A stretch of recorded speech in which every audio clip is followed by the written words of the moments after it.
é uma programática de modificar este Estado pela modificação da sociedade civil que ele expressa. Mas essa programática não está clara ainda para Marx. Esse texto, ou nesse texto, Marx contrapõe ao princípio monárquico defendido por Hegel, como vocês sabem, em teoria política, ou na sua concepção política. Hegel é um monarquista constitucional. Marx contrapõe ao princípio da monarquia o que ele chama de princípio democrático. É apenas um princípio. E aos corpos dirigentes, na filosofia do direito de Hegel, cabia um destaque e uma sacralização da burocracia governamental. A isso Marx contrapõe o que ele chama de povo. Notem que é algo historicamente inteiramente impreciso. Povo, o que é isso? Democracia, o que é exatamente isso? O Marx de 43 não tem clareza. Mas o que é importante é que ao deslocar, isso eu quero enfatizar aqui, ao deslocar o problema da compreensão do Estado para a compreensão da sociedade civil, Marx está se colocando um conjunto de questões que não pode ser resolvido de uma ótica puramente teórico-política, jurídico-política. Notem o procedimento marxiano.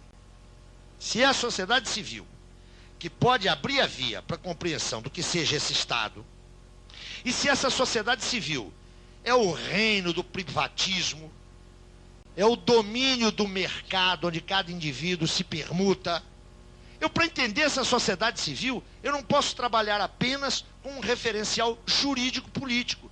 Eu tenho que encontrar um instrumento analítico que me permita desvendar as transações que ocorrem no seu interior.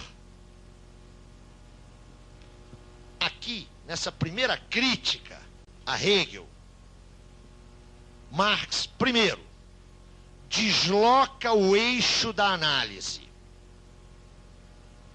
Ao deslocar o eixo da análise, segundo, se põe problemas para os quais ele não está preparado, ele não resolve os problemas. E terceiro, por isso, ele abre um campo de pesquisa novo. O texto, que se encontra vertido ao português, há uma edição portuguesa muito boa. O texto, se vocês tiverem a oportunidade de observar, não é um texto para publicação. É um comentário sobre alguns parágrafos da enorme obra Filosofia do Direito. Marx faz um comentário do parágrafo 263 ao parágrafo 303. Na verdade, é um texto inconcluso. Mesmo como material de pesquisa do autor, não se aponta nenhum encaminhamento, nenhuma conclusão. Isto só viria a aparecer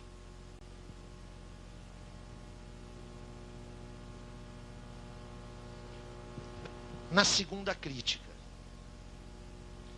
que é o texto publicado, vejam que coisa fantástica, publicado cerca de 8 meses depois. Eu quero assinalar isso. A primeira crítica, o manuscrito de Kreuzner, é escrito nos primeiros dias do segundo semestre de 1843. O outro texto, aquele que é Crítica da Filosofia do Direito de Hegel, introdução, que é publicado no único número dos anais franco-alemães, que circula entre junho e julho de 1844. Então, tudo indica que esse texto foi escrito, com toda certeza, esse texto foi escrito no primeiro semestre de 1844. Portanto, a distância entre um texto e outro, distância de elaboração, é uma distância de 6 meses. Este texto nos apresenta um Marx completamente diferente. Nesse texto,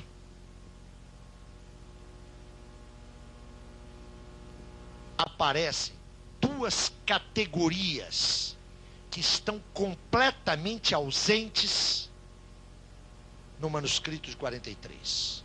Primeira categoria: revolução. Categoria revolução é central na segunda crítica a Hegel. A outra categoria é a categoria classe, que não comparece no texto de 6 meses antes. Mas,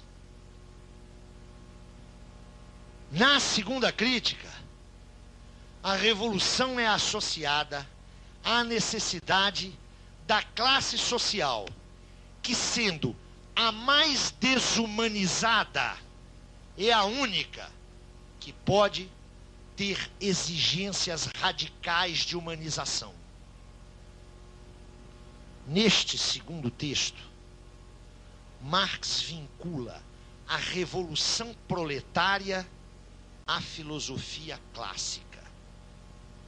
Marx dirá, nesse segundo texto, que as promessas que a filosofia clássica, aquela inclusive representada por Hegel, as promessas que a filosofia clássica levantou, colocou no mundo, só são realizáveis pelos herdeiros práticos dessa filosofia. Marx estabelece aí um nexo claro entre a filosofia clássica e as promessas de emancipação humana e a revolução e a classe operária. Caramba, nós estamos lidando com outro pensador, não é? Aqui, ó, está o Marx, que teve o primeiro contato com a economia política. Olha lá o texto do Engels. E é o Marx que se ligou aos trabalhadores, ao movimento operário e ao movimento socialista.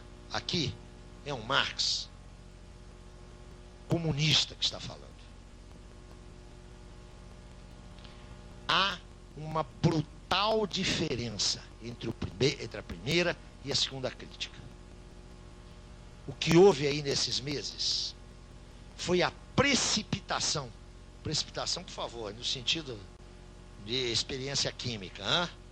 Quando você junta 2 ou 3 elementos e um deles se precipita, se cristaliza, não é? Rapidamente. Houve a precipitação do desenvolvimento ideopolítico de Marx. Mas atenção, o problema do Estado permanece. Marx vai continuar dizendo, olha, o Estado que aí está não é a realização da razão. O Estado que aí está não universaliza os interesses humanos. Mas Marx não dispõe, nesse momento, de nenhuma, absolutamente nenhuma entrada conceitual, nenhum aparato teórico que lhe permita compreender a sociedade civil.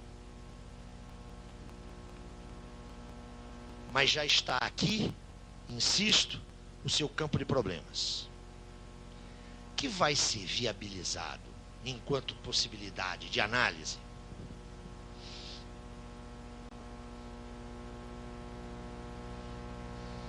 com os manuscritos. Como é que está esse Marx da segunda crítica? Ainda é um Marx claramente vinculado a Feuerbach. Muda a direção da crítica, Marx se põe como comunista, a solução não está no domínio teórico, está na ação prática. A alternativa não é mais o povo, não é mais a democracia. A alternativa é a revolução e é o proletariado. Mas ainda temos invocações principistas. Invocações de princípio. Marx sabe muito pouco acerca dessa figura que ele está encontrando agora, que é o proletariado. E sabe menos ainda de revolução. sobretudo, ele tem uma demanda de compreensão da vida prático-social. A influência de Feuerbach transformou Marx num materialista. Portanto, ele olha Hegel com maus olhos. Mas ele quer fazer algo que Feuerbach não fez. Ele quer entender a sociedade do tempo presente. Seu problema é naquele lá já. Que Estado é esse? Que sociedade civil é esta? Embora vinculado a Feuerbach, Marx mergulha no estudo da economia política. E esse estudo, que é um estudo preliminar, é um primeiro encontro em 1844, se dá num pensador que tem uma formação filosófica, que está discutindo o Estado e a sociedade civil a partir da sua formação filosófica, mas que encontra essa moça aqui, ó. Encontra essa moça, a senhora economia política. Que moça é essa?